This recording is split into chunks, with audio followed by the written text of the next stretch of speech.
Well, some may say that it will be a building year. So we'll see more different types of instruments come into the market and more people investing in the market with different types of utility.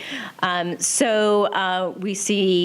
seeing now in 2018, toward the end, we're seeing less with ICOs and more focus on security tokenization. It's really, the equation is lift versus drag. Right.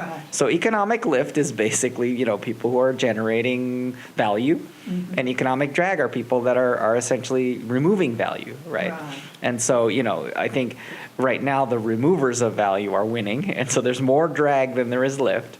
But the thing that's really interesting about it is once the market settles to a lower value, then the chance of lifting increases, right? Because you're lifting from a lower place, right? So really, in a sense, if you create these extremely large market cap things like a Tezos or these kinds of huge things, they're so heavy. So it's hard to lift them even higher, right? So the thing that's nice will be to see lots of respectively priced coins that are each generating economic value. Now, obviously, the ones that are not generating value, they'll all eventually kind of go to zero. So I think 2019 is a year to continue to build core infrastructure, to stand up real companies with real teams, and to begin to figure out which targets of opportunity and value propositions make most sense.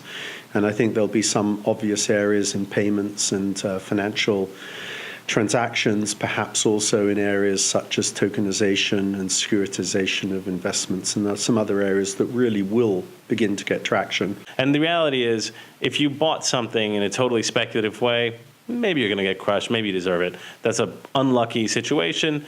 But now what we're going to see is a lot more fundamental based companies that are able to raise money and grow a proper business. So, people often said a few years ago, blockchain was like 1995 or 1997, right, in the internet. We're now post-2001 in the internet era. And so, I think the real companies that we know today that are mainstream society-affecting technology companies were built out of that era.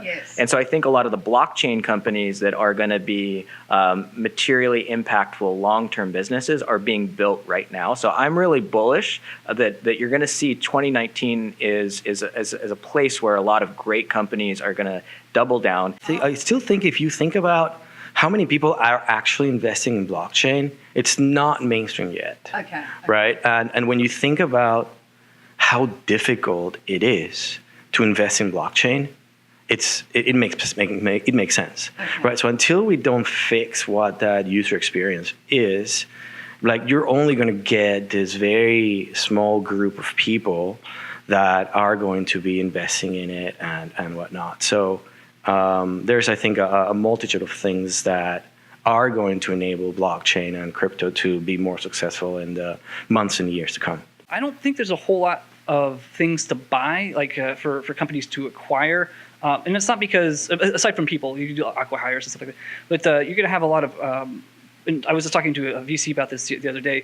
They have a lot of money and they're looking to acquire, but the problem is you're going to have a misfit between culture, between the folks who work on stuff and the languages that were being used. Because when people say they're platform agnostic, you really can't be at this stage yet, that tool. So I don't think that there'll be a ton of M&A outside of these small group purchases for the talent.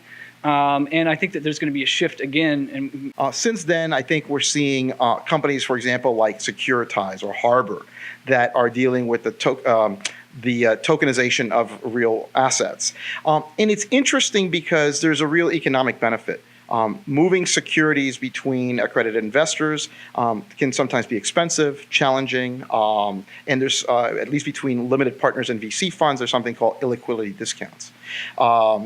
Whereas with this, you can build in a lot of the legal work into the token and just facilitate how it moves, and there's a real cost reduction. And so I think once we start to talk about solving real problems, I'm more skeptical about the token economy the way we've seen it, but I expect a different sort of economy to emerge.